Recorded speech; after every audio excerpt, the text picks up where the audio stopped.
All right, so now we're very close to finishing up the black and white logo. Little things, it's what takes all the time in Illustrator is just making things work perfectly to your satisfaction. So just little things can really bug you. And that's what we end up spending a lot of our time working on and refining them and just getting them just right.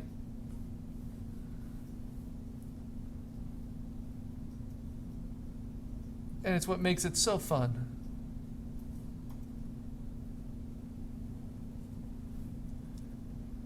Because it gives us the kind of control that Photoshop gives us of pixels, but it gives it to us of our shapes.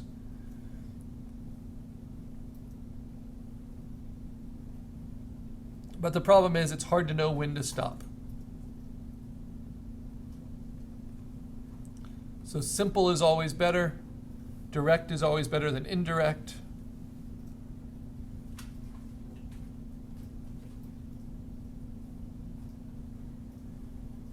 And try to let that be your guide.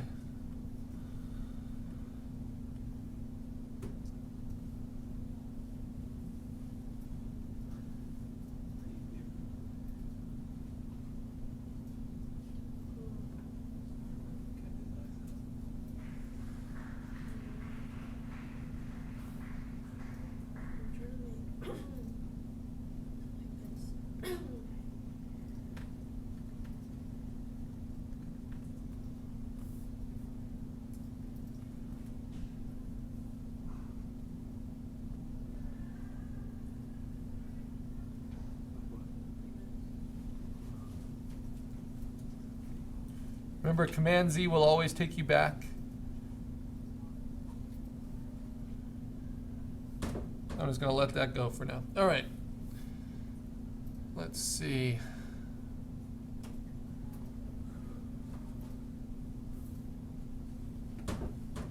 Keep finding other things that can be improved.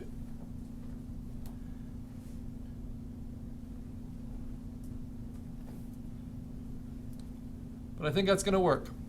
Okay, so now we have our black and white logo.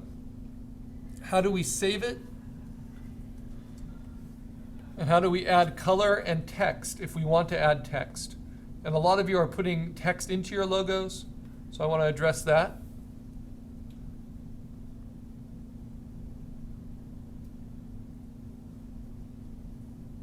Quick little change there, nothing major. Okay, so, I like that though. Oh, it's tough. I think I'll let it go. So first, for adding text, good idea to lock all of your layers, but then you decide what layer you want your text to be on. I'm going to have it be just around the whole image.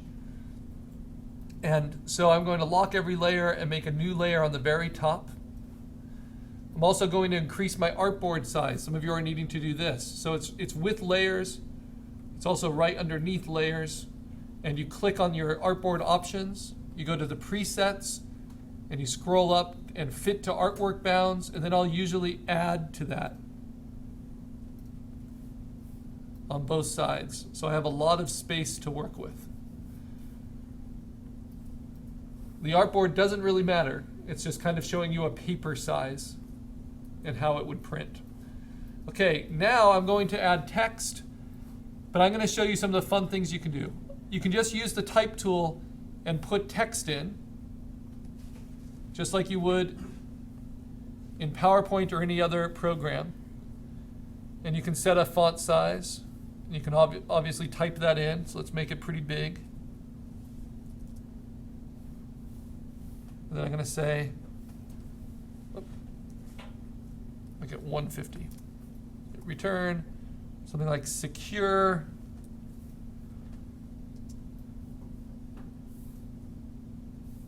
And yeah, nothing really fancy about that. It's an editable text vector. So if I use the text editing tool, I can then change it. Something I like to do with my vector lettering is put a space between each letter and then try different font sizes and try to figure out the kerning that way. But there's some more fun things you can do that you can't do in other programs. So for instance, if I draw a path like this. Or maybe that's a little weird for this idea. Maybe a path like this. Or if I want it to be a perfect curve, that's pretty good, I could use the pen tool to draw a path. And now I'm going to use the type on path tool. And when I click on it, now I can type secure, and it will follow whatever that path I drew was, whether it's an arc or whether it's something more complicated. So for this idea, I have quite a lot of text I want to maybe try to incorporate. So I'm going to do a circle, and I'm using the rounded ellipse tool. I'm going to do it in a new layer. And I'm going to hold down Shift so that it gives me a perfect circle, kind of surrounding everything. Let's try about that size. With the large selection tool, I can move it into place, either by clicking and dragging or by using my arrows. All right, so maybe something like that. Keep it simple.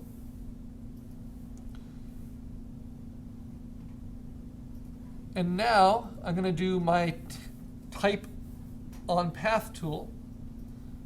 I'm going to start it maybe over here.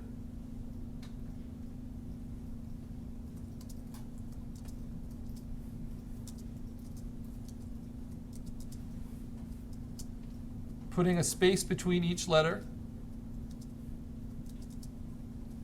Just it gives me a little bit more leeway in design.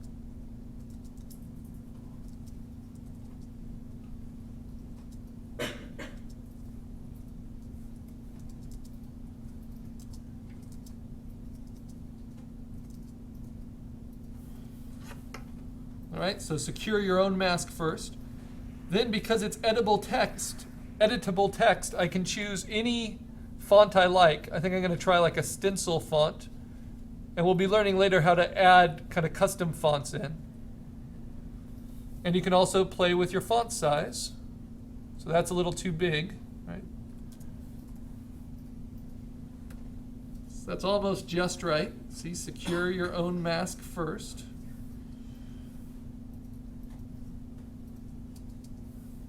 I might even try, I never do this, but I could try like wingdings or monotype sorts. Find kind of an army star or something to kind of show where it starts and stops.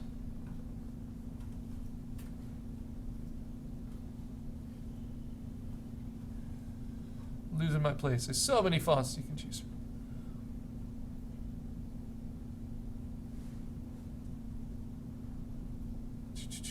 You can tell I don't do this kind of thing a lot. So monotype, where'd it go?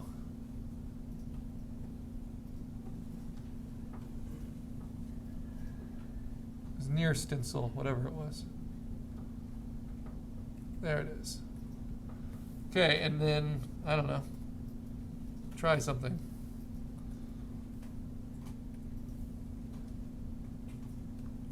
Yeah, why not?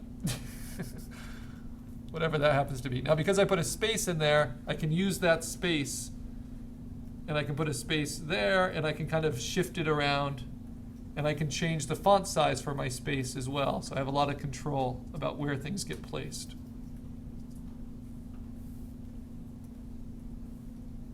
So that's my little trick, using spaces while it's still a text tool to be able to edit.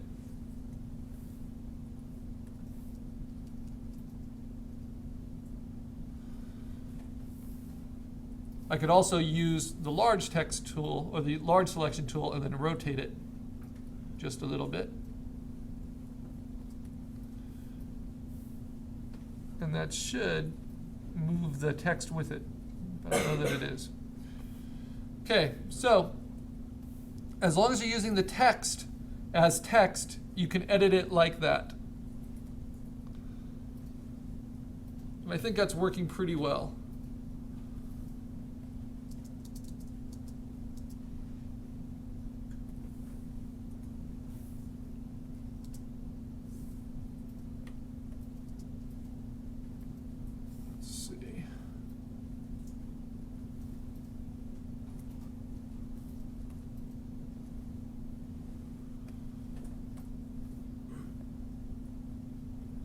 Okay, so now maybe I'm done. Maybe this is my black and white logo, and it's good. So how do I save it?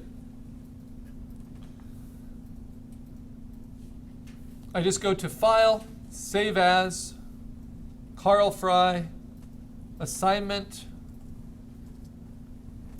6, black and white. I'm going to save it to the desktop as an AI file, a working logo type. Then we save in two forms.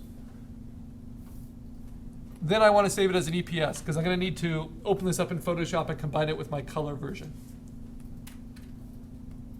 I just take all the defaults. Okay, so that's done. And now since I'm showing you just some basic type tools, we'll get into this more later. But let me show you some of the stuff I really like. So if you select your type,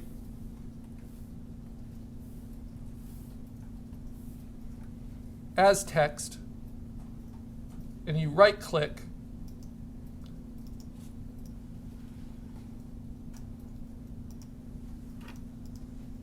come on, you can create outlines, and that will actually turn each font, which is just a vector design in its own right, into its own vector path. And that allows you to do things like modify them, make them drip. I don't know why it would drip in this case. For some reason, I really take enjoyment in making fonts drip. And actually modify the shapes of each font, which we'll be doing later in a logo type project. You also don't need to just take the fonts as they are, though when you do them on a path, it is a little limiting. You can also use the large selection tool and, of course, modify them from there. So if I wanted to bring it closer in, I could do it like that. Whoops. And I can also give them a stroke. That sounds really awful, but just give them an outline that's white.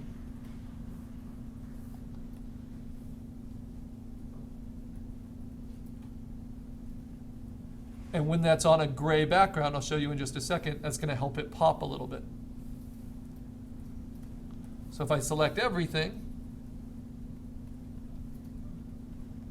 to move it into place, all you have to do is select everything, use the large selection tool and just draw through everything. And I move it, whoops.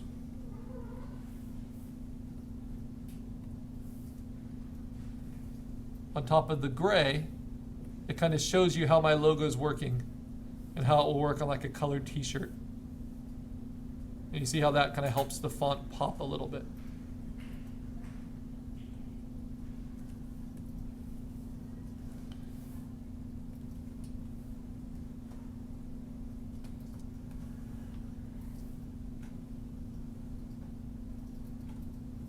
All right.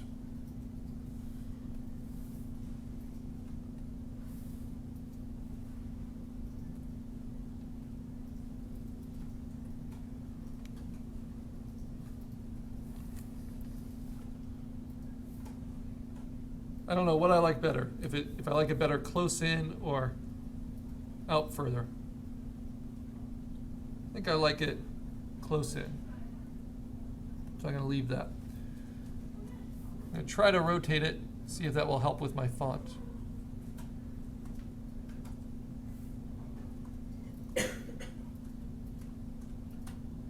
So it doesn't overlap so unfortunately with some of the other parts.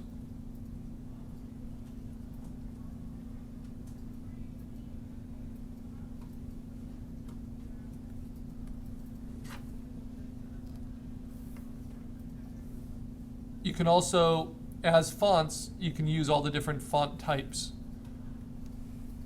Some fonts come with italics, some fonts come with bold styles, and all of those modifiers are here. This one doesn't